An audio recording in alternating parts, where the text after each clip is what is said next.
বিশ্বাস করবেন না, যারা সত্যিকার প্রাপ্য ছিলেন এই ফ্যামিলি কার্ডের, তাদের অনেকেই পাননি। কেন পাননি? যে সমস্ত আমলাদেরকে দিয়ে করানো হয়েছে কাজটা, তারা সেই সমস্ত বাড়িতে গেছেন যে বাড়িতে গিয়ে এক পেয়ালা চা খেতে পারবেন, একটা চেয়ারে বসতে পারবেন, কিন্তু খড় বা ছনের ঝুপড়িওয়ালা ঘরে তারা যাননি। এখন আবার নতুন আরেকটা প্রথা চালু হয়েছে, ৪৩ কেজিতে মন। এটা অনেকে হয়তো বুঝেন না। কৃষকের ধান ৪৩ কেজি নিচ্ছে মজুদদাররা, কিন্তু ওটাকে ৪০ কেজিতে ১ মন হয়, ৪০ কেজির দাম দিচ্ছে। এই যে কৃষকদের উপরে একটা সিস্টেমেটিক্যালি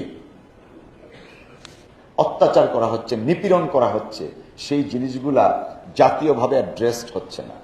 গতকালকে আমাদের কনস্টিটিউয়েন্সিতে একটা ওয়ার্ডে ফ্যামিলি কার্ড বিতরণ করা হয়েছে, এবং এই প্রজেক্টটা বিএনপি তথা প্রধানমন্ত্রীর একটা ড্রিম প্রজেক্টের মতো, অত্যন্ত সৎ নিয়তে এই প্রজেক্টটা চালু করা হয়েছে, ফ্যামিলি প্রজেক্ট।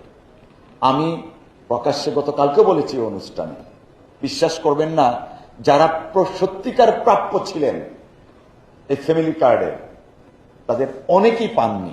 কেন পাননি? যে সমস্ত আমলাদেরকে দিয়ে করানো হয়েছে কাজটা, তারা সেই সমস্ত বাড়িতে গেছেন যে বাড়িতে গিয়ে এক পেয়ালা চা খেতে পারবেন, একটা চেয়ারে বসতে পারবেন, কিন্তু খড় বা ছনের ঝুপড়িওয়ালা ঘরে তারা যাননি। তারা একটা স্কুল ঘরে বসে তালিকাটা করে জমা দিয়ে দিয়েছেন। জনপ্রতিনিধি হিসাবে আমাদেরকে কনসাল্ট করা হয়নি।